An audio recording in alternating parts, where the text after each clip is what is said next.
Hello and welcome to Speightstown, a forgotten treasure. In this series, we will take a look at Speightstown then, Speightstown now, and the possible future of this historic town. Now, to fully understand this, we must, of course, begin by placing things in the correct perspective. Generally speaking, when we attempt to look at any area, the early history of any area in Barbados, there is a tendency for us to focus on colonial history. In this case, colonial Speightstown. Unfortunately, when we do that, the history presented does not take into account the well-established civilization of a group of individuals who lived in this part of the country in harmony with their environment. They came before the English. In 1976, Dr. Ivan van Sertima published his book, They Came Before Columbus, referring to the African presence in ancient America before the arrival of the Europeans in 1492. Perhaps the lead into this first program could be titled, They Came to Speightstown Before the English, referring to the Amerindians who lived here in harmony with their environment before the English colonizers. While these Amerindians were respectful of the environment, they did leave evidence of their existence here in Speightstown and its environs. We must never forget the Amerindian contribution to the history of Speightstown. That the beginning of the history of all of these islands has to take into account that firm foundation that was laid for thousands of years before Europeans and Africans came to this part of the Caribbean, that came to this part of the world. The contribution that they made to the society and the ecology of these islands. And behind us we see the bay, the slight indentation in the west coast of Barbados. That is the Bay of Speightstown, a shelter as you come down from the north point into the west coast. It's an area which would be ideal for Amerindian settlement. You've got the stream that would be coming down from the interior that is also harboring the swamp and emptying onto this bay right here.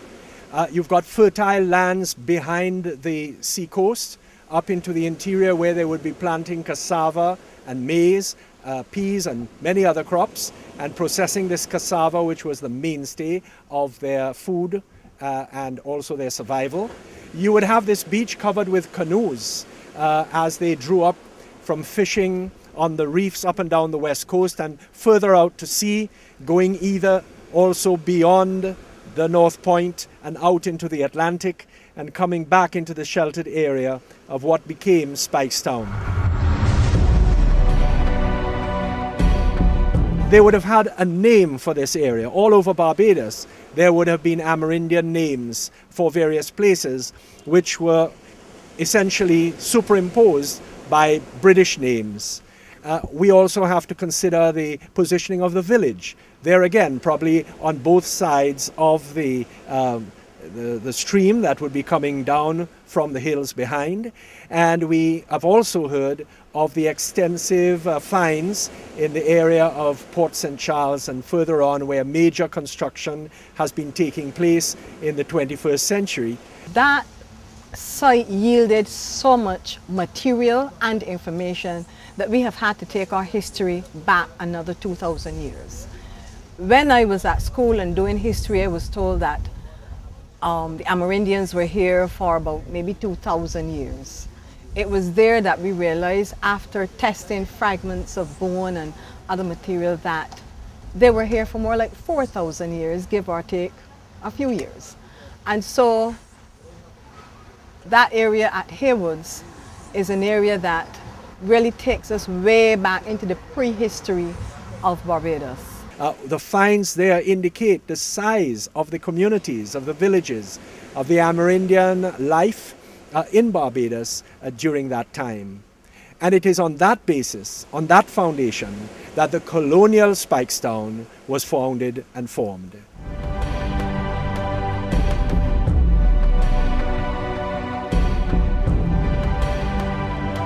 And early records refer to Speight's Bay. But Richard Liggon's book, with his map of 1650, published in 1657, called it Spikes' Bay. So we've obviously pronounced it Speightstown right from the word go. Speightstown became populated with Jews. Church Street there was Jew land. The Jews used to live at top and the business down bottom. As expected, Jewish retentions once dotted the landscape of this area. However, over time, the evidence of their contribution and footprints vanished from this street. A house of interesting architectural beauty was once a showpiece here on this spot. However, in recent times, it was demolished. And then they hear from a historian that we're in Spike live. But the way they get pushed down, then to tell you that we're in Spike live. You understand how sad and thing. We know they had a synagogue in Speightstown long before they had one in Bridgetown. And long before they had one in North America. But nobody could show me this spot. Early 18th century, almost a quarter of the white population of Speightstown were Sephardic Jews. There were 25 Sephardic Jewish families who lived and conducted businesses in Speightstown. And not far from here, according to wills of individuals that I've recovered from our archives, early 18th century wills, they give an indication as to the location of the synagogue, which was Sama David. And the wills clearly state that one of the boundaries of the property was the salt pond, and immediately here is the area of the salt pond. So although I do not know the precise location of where the synagogue was, this is the approximate location of it. Now in 1739, there was a riot of the townspeople and the synagogue was destroyed. Quite simply what happened was this: there was a Jewish wedding, a young Christian male was invited and he drank too much wine, got drunk and boisterous. So they said, look, you go to one of our homes nearby, which is empty. We're all here at the wedding and you'll sleep it off. So he went to the home, and after he recovered from his drunken state, he looked around the house and with an envious eye and saw a couple of things that he thought he would steal. And he did steal them. And two young Jewish boys who happened to come by the house at the same time discovered him in the act of stealing. They raised what in the old days is called a hue and cry, which in Bajan parlance we converted to a human cry. And all the people from the wedding rushed, confronted this young man, beat him badly. The Christian townspeople got to hear of the beating and they rioted. And as a result, the synagogue was destroyed, and that was the end of Sama David. One of the interesting stories of historic Speightstown.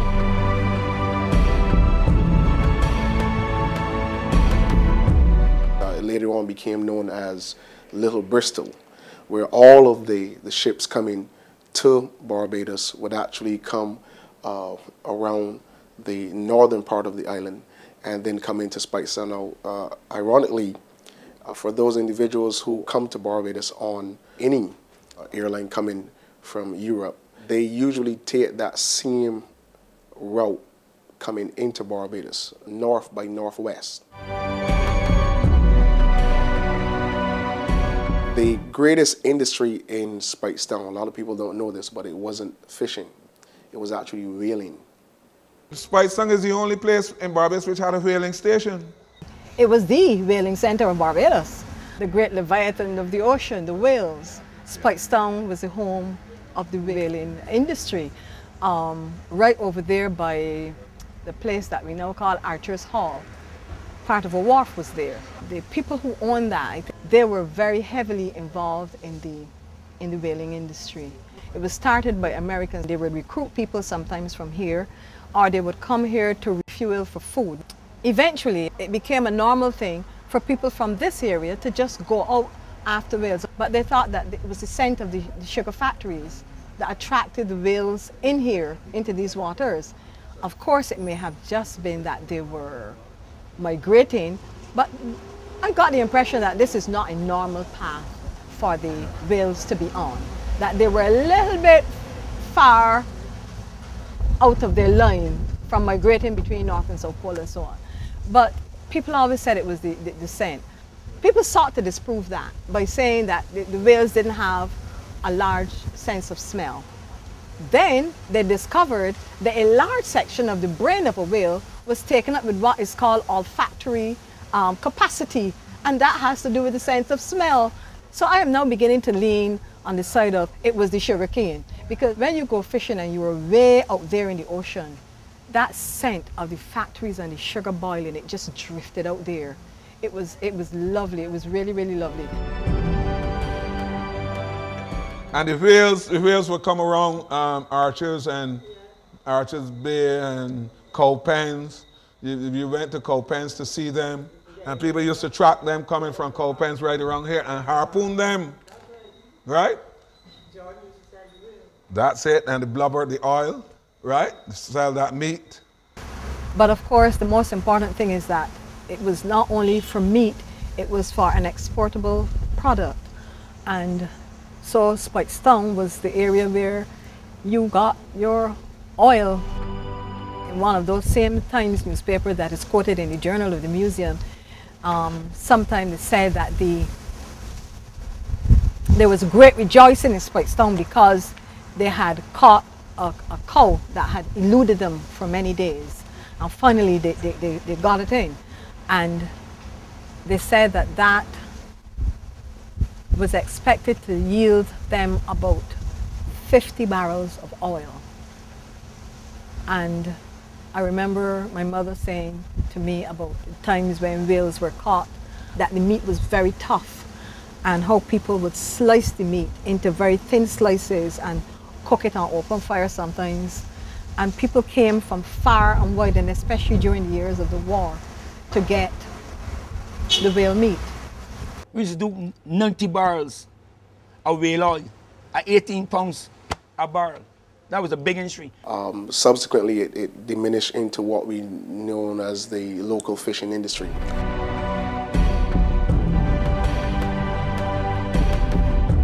Over at what we call Little Battalies or Battalies, the original name is Little Battle Alley.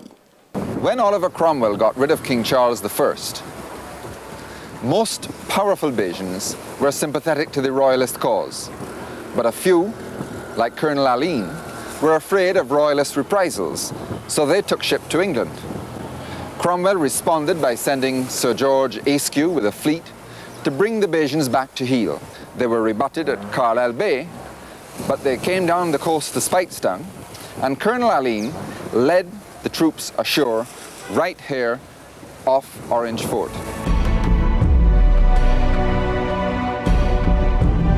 So Lennox, here we are, scene of dare and do, many years ago, 1651 to be exact, and Ayscue's fleet has sailed in to the roadstead of Speightstown, which is defended, of course, by a series of forts. You would have Orange Fort, Coconut Fort, and Denmark Fort, and you can imagine the gunners looking out anxiously, priming their cannon, firing. And this is actually the scene of the first land battle. The only land battle fought between invading forces and land forces. And Ayscue landed his forces under the command of Colonel Reynold Alleyne. Alleyne, a famous Barbadian planter name. But Alleyne was a Cromwell or Wronghead supporter. And the royalists on shore were defending, well, the executed king. But by that time, Barbados had declared itself independent of the Commonwealth. So dare and do, but Commonwealth forces land and engage the royalists, who were defeated. And much of Speightstown is burned. All of these buildings burned, over 30 buildings burned. The fort itself here razed to the ground. Some 30-odd people killed in combat. Only 8 people are killed from the Cromwell forces, including poor Colonel Reynold Alleyne, who got a musket ball in the head. He survived and got taken out to the ship, the Rainbow, and then his wife wrote for permission to be rowed out to the ship to see her husband in his dying throes. They take about 6 months before they get in here, because because they couldn't get in Speightstown. So they ended up in Oyster. Yet last year they celebrated this big thing in Oyster, the islands. Nothing happened in Speightstown, but they couldn't get in here. Speightstown had 3 forts: Denmark Fort, Orange Fort, and Dover Fort. And those are the 3 forts that guarded the town. But the invasion was a success. And to cut a long story short, Lord Willoughby capitulated, according to Schomburg, probably as a result of the advice of his wife back in England.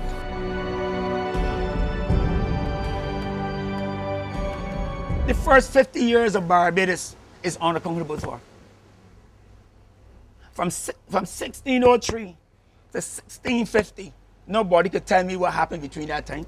The sheltered west coast of Barbados was the area where many ships traveling across the Atlantic, mostly on their way to South America and the Guyanas, would stop off after a long Atlantic voyage for some rest and also for refreshment of ships. They would have known where the various springs were that you could find all along the west coast. And a lot of these were unrecorded. We do have some reference in ships' logs of landing here, but there were many that were unrecorded and then continued on down to South America. However, in 1605, there was one ship that called, and the claim was made that this island would be for King James and basically claiming it for the English crown. This was not settlement, and there has been a confusion over the years, because back in 1905 there was a big island celebration for the 300th anniversary of the settlement of Barbados. But the detail is that settlement actually took place 22 years later in Old Town, and that's why 1627 is what is observed as the actual date of settlement. However, what we do find is that on various commemorative plaques around Barbados, we find this date of 1605 as being the key date. In 1905, when there was this celebration, a stamp was even produced by Lady Carter, the wife of the governor, highlighting the fact that 1605 was the date of settlement and arrival. So we do have those little complications. However, the fact of the matter is that many people visited the coast of Barbados and we have no record of their passing. There is a theory that the whole of Barbados was, at the time of European arrival, populated by Amerindian people. But from 1503, the Spanish crown issued these cedulars to settlers in the Greater Antilles, in places like Puerto Rico and Hispaniola and Cuba, that they had rights to raid all those islands between Trinidad and Puerto Rico, raid them of indigenous people, and they had permission to sell them duty-free in the slave markets of the Greater Antilles. And there is a theory that many of these islands that were flatter and easier to strip through, like Barbados, like St. Eustatius in the Leeward Islands, like St. Martin and Anguilla, these groups during the early 16th century were stripped, so that by the time the 17th century came along and European arrivals such as the British came in here, they did not find anyone because they had basically been killed off or removed. So that is why in 1627 the settlers who arrived in Old Town and established the first settlement basically came along an island that was uninhabited. It may have been visited from time to time by Kalinago people who were living in St. Lucia or in St. Vincent, but there is no record of this. But an interesting period. From your perspective, what sort of relationship do you think exists between the independent spirit of the people, the proto-Barbadians, let's say, of the middle of the 17th century, and the independent Barbadians of today? Well, one of the interesting things about this, Carl, is that ISQ's fleet that came down is recorded as being what one could say the first invasion by what became the Royal Navy. That this was the first, it set the pace for the type of seizure of Caribbean towns. This was the first time. But when you get into the late 17th century and the 18th century, what you find is that this combination of land forces as opposed to naval forces across the Caribbean becomes the pattern of invasion. So all of this begins here at Speightstown. One, the beginning of the Royal Navy as a government force financed by the government to defend the government wherever it was in the world. One. And two, the pattern of invasion and the combination of land forces as opposed to naval forces. And we see this then expanded as Britain takes greater hold of the Caribbean. So a very important point in history and a very important place in history here in Speightstown. As well. Yeah. Well, yes, I agree. And let me ask you know your opinion on this, because out of this conflict came the well-known Charter of Barbados. And one of the key tenets of that was no taxation without representation. And Barbadians, you know, are proud of being the first colony, as it were, to have enunciated this principle. Again, and we make, rightfully or wrongfully, we establish connection between that view and the late American Declaration of Independence, which espoused a similar view in 1776. What's your opinion on the importance of the Charter of Barbados and the assertion of colonials to, at one day, shed the colonial shackles and become, you know, controllers of their own destiny? Well, once again, it was a first-time thing here because you had Britain coming to terms with understanding the relationship between the colony and Britain. I mean, Britain's first colonies were over in Ireland, and then they shifted down here to the Caribbean, but the distance, of course, was so much greater. And the independence that developed among the planter assemblies and among the planters themselves, the problems the planters had with getting their money and relating to merchants in Britain, all of these things, and of course the important question of custom duties and taxation. Britain was in a kind of learning mode, and Barbados kind of set the pace because it was the first time that what eventually became the Colonial Office, the Board of Trade, had to deal with this issue of people who began to be born in these colonies, such as Barbados, and began to identify so much with their island home, rather than being people who had come out from England and still had this soft feeling for home. And this independent spirit, of course, is very much represented by Barbados, because in St. Kitts and Nevis you had the questions with the French and all, and it was a far less clear-cut situation. But that's a crucial Barbados, point in the establishment and creation, actually, of an identity over time. And I do have a question for you, which is in a way related to the question of identity, but bringing in politics as well. The late Mr. Errol Barrow, I remember him because I knew him as a boy growing up. I remember him often making the point that unlike the other islands in the English-speaking Caribbean, Barbados was never a crown colony. Very often we think that with independence, 1966, our history started.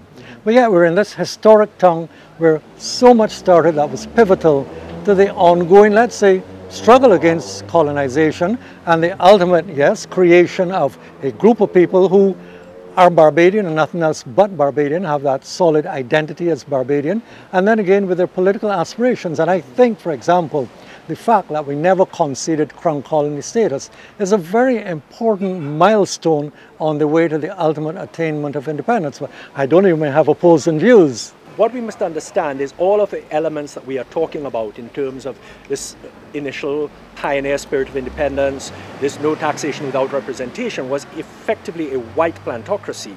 But that spirit of independence by the 19th century, and that spirit of determination to be able to maintain that independence through denying crown colony status to Barbados, then transferred to the free people of color, who themselves, through their education, through their ability, became legislators and became voices in the press, and followed on what had been set by those early colonists. That spirit that then was nurtured through the education system into the children of the working class from the 1920s, even earlier onwards into 20th century.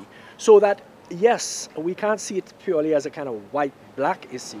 It is a transfer of patriotism, a transfer of spirit that really went, with all of its difficulties and upheavals, continued post-emancipation into the 20th century, past the 1930s uprising, into the independence period.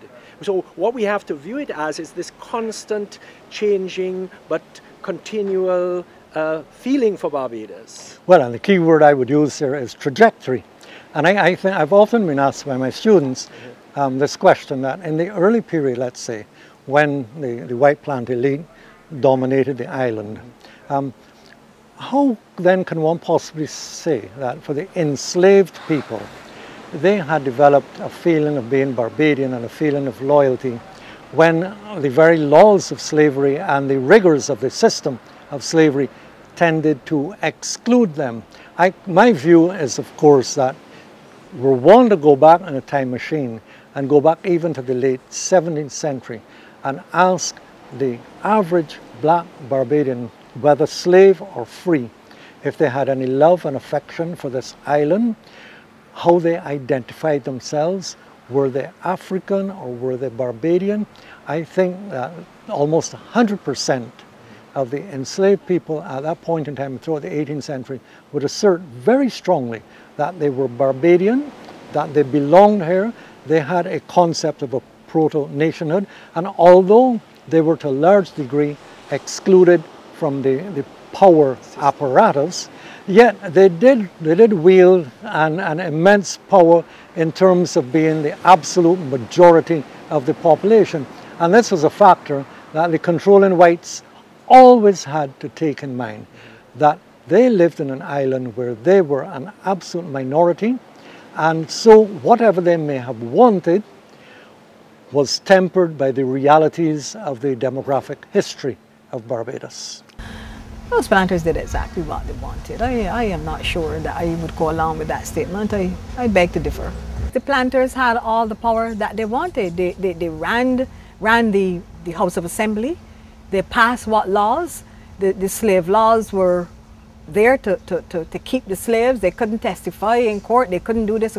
So I am not sure exactly what that statement means, because I think the planters did exactly what they wanted to do during the slave years and after. In the slave revolt of 1675, one of the ringleaders, Tony, who came from Speightstown, was being paraded through the town. And all the townspeople, you know, at that point in time, whenever something like that happened, townspeople would gather and they would jeer the individual. It happened all over the colonies, not just here in Barbados, throw mud patties and other objects at him. And so they taunted him because he was going to be executed by fire, by being burnt. But yet Tony had the spirit and the courage and the sense of individuality to turn to all the people who were mocking him, and he said, "Ah, sirrahs, you may roast me today, but you can't roast me tomorrow." Yes, and the spirit would live on into the generations of the future. Poor Tony, an enslaved man, roasted to death here in Speightstown in 1675 because he opposed the inhumane and cruel treatment by the oligarchy. Now, do you really think that the size of the enslaved population was taken into consideration by the oligarchy, and this in any way determined how they treated the enslaved of Speightstown? Who ordered Tony to be burnt alive? Food for thought.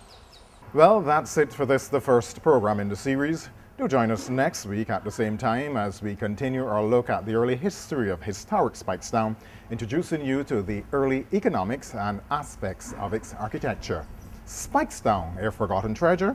I'm Sherwood McCaskey. Thank you very much for staying with me. Do have a good evening and a peaceful and productive week ahead.